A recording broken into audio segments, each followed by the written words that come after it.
From November 14th to 21st, we're inviting you to join us for a powerful trip to Ghana. This isn't just a vacation. This is a chance to walk through the same places where many of our people were captured, held, and shipped off into slavery. So don't wait. Secure your spot today. We're making history by walking through it. Will you be with us?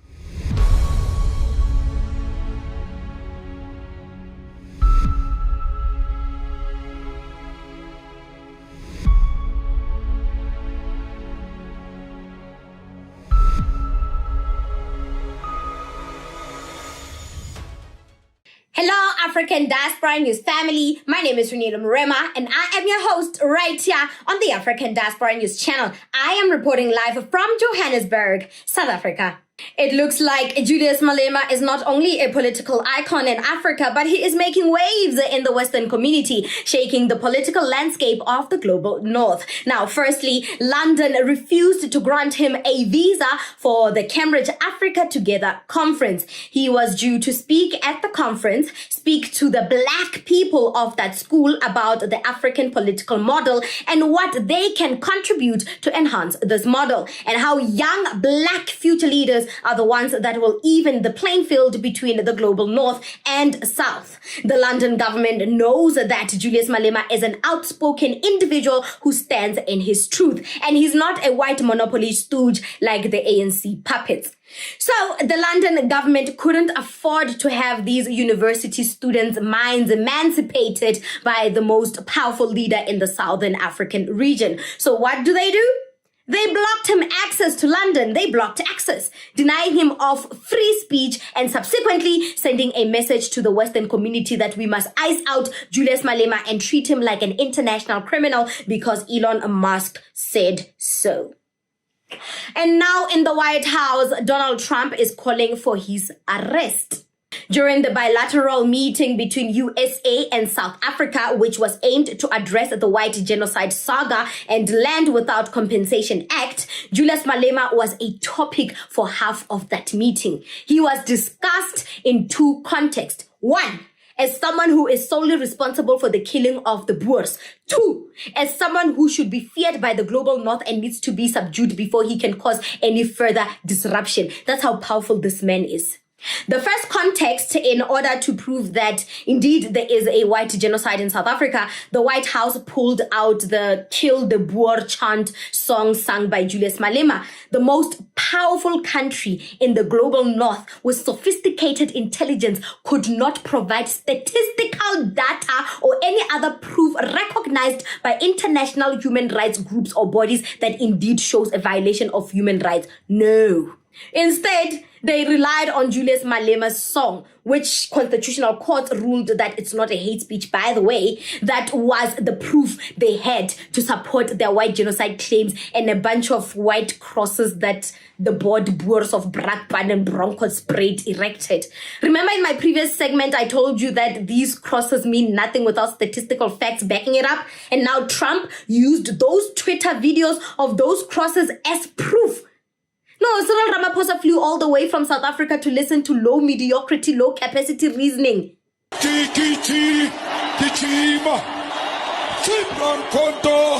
Alliance shoot to kill Hamazar, kill the poor, the farmer, kill the poor, the farmer. Brr, pa, pa, brr, pa.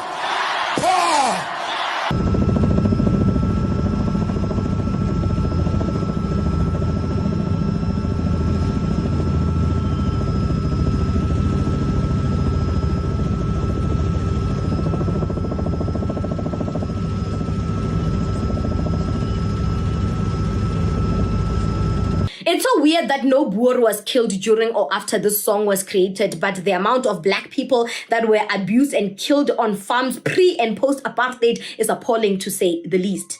Trump tried to pin an entire non-existent white genocide on Julius Malema to justify having him arrested. And we all know what happens to powerful black leaders that speak nothing but the truth. They are arrested, tortured in prison, and killed. If they can't assassinate you live, they find diplomatic ways to try and kill you. And that's what Trump is trying to do to Malema. Not only is Trump telling Ramaphosa to keep that Negro in check, but he's indirectly saying, bring him to me and we will consider smoothing out our differences.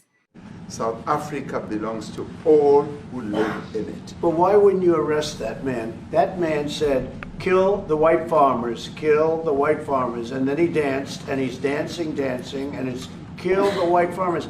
I'm not sure, but I think if somebody got up in Parliament and started saying kill a certain group of people, he would be arrested very quickly. In the second context of Malema being a problem to the global North political landscape, Trump admitted that the West should not underestimate Malema and his influence, because it is the same underestimation that got him this far, that gave him popularity amongst Black people in Africa, that triggered a lot of African leaders like Traore to be emancipated. He didn't say it verbatim, but we know that Malema's influence is detrimental to the West economy. That man is going all over South Africa, and that's not a small party. That was a stadium that holds 100,000 people, and I hardly saw an empty seat. That's a lot of people. That's a lot of representation. That is Trump admitting that Malema is an influential threat. He literally had to tell the DA that Malema is bigger than you. The EFF is not a minority party. They filled out stadiums, something the DA has never done in their miserable lives, which makes me believe that the DA in the United States rigged the 2024 South African elections to make way for the DA to enter the GNU so that Black progressive parties are kept out of the government while the DA looks out for the interests of the private market sector. Yeah? There's no way in hell that the DA is the second biggest political party in South Africa. So is there. Never. People think that Trump taught Malema a lesson by exposing him as a racist, warmongering freak. But in fact, he just admitted that he knows him. He watches him. He's a worthy opponent, and he's a threat, an impactful threat. Now the global North knows who the EFF are. That's PR 101. No one is going to tell me what to do at what time. I'm in charge. That's why these fools are running around here. I'm in charge. On a point of order, Chair. Order, Chairperson. Point of order, Chairperson. Order, Chairperson. I've got the ruling party by Order, Chairperson. Order. Chairperson. Orders undermine. Point of Donald Trump just said, I don't know who the deputy president of South Africa is, not verbatim, but if you can look at the logic behind what Trump is saying I know Julius. We see Julius. We watch Julius. We are threatened of Julius. We are threatened that he's an influential figure in Africa that will awaken all the puppet leaders of Africa, that will emancipate Africans, that will economically free Black people. That will make sure that our days in Africa are numbered because of this Julius. He's the reason why Traore and everybody's waking up. We don't like him, we see him. So Ramaphosa, get that Negro in check or else we'll do it for you. And if you want our relationship to be good, bring him here. Let me teach him a lesson. That is basically what he's saying. He obviously won't say, hey, we want to arrest him. He'll find diplomatic ways to try and kill Julius Malema. And we've witnessed that in the White House. So Donald Trump does not know who the vice president of South Africa is, does not know the cabinet ministers of South Africa, the cabinet ministers of South Africa, both from ANC and DA. No, he does not know them. He does not recognize them. He does not give a shit about them. Heck, he doesn't even know who John Steenhuisen is. He's only seeing John Steenhuisen now because Ramaphosa brought him to the White House. Until then, he never knew who this sucker is, this DA sucker is. He didn't know. But he knew of Julius Malema. He knows. He knows of Julius Malema. Julius Malema was the hot topic in the White House for half of the meeting. He was the main proof that the US has to prove that indeed there is a white genocide. Not statistical data that is backed by the UN. No. Just Twitter videos concocted and mixed together by Elon Musk and presented to the White House. American politics are a joke.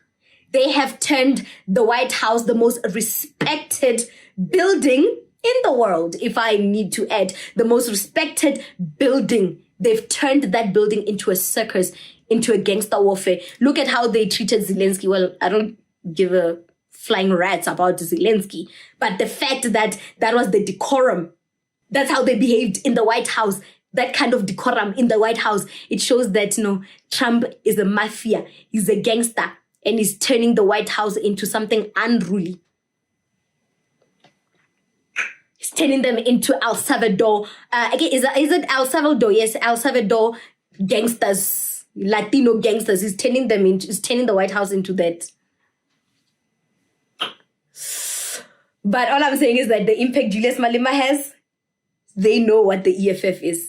I like it when he's like, it's not a minority party. They filled out stadiums. There was no empty seat. He knows. That is no minority party. The DA has underestimated black politicians and thus underestimated black people, treated us as subjects. And it was proof in the White House when John Steenhuisen said, the reason the DA is in the GNU is to keep out Black Progressive Party from having any say in policy decision-making processes.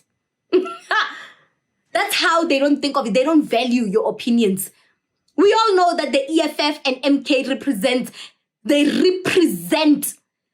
black majority of South Africa. They represent the black, whether you like it or not, they represent us fully, our interest fully. They don't flip-flop. It's all about black people.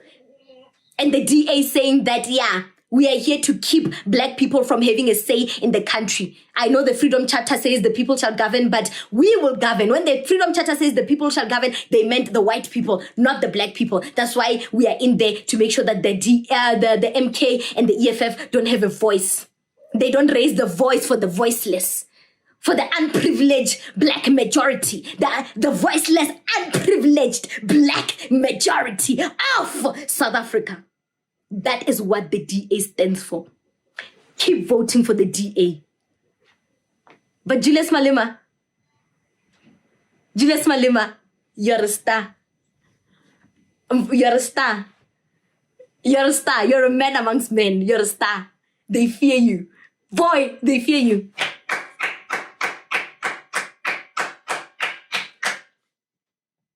What do you think about this segment? Comment to us in the comment section below. Don't forget to like and share the broadcast. Subscribe to our YouTube channel. Hit that notification bell for Julius Malema so you don't miss these groundbreaking conversations.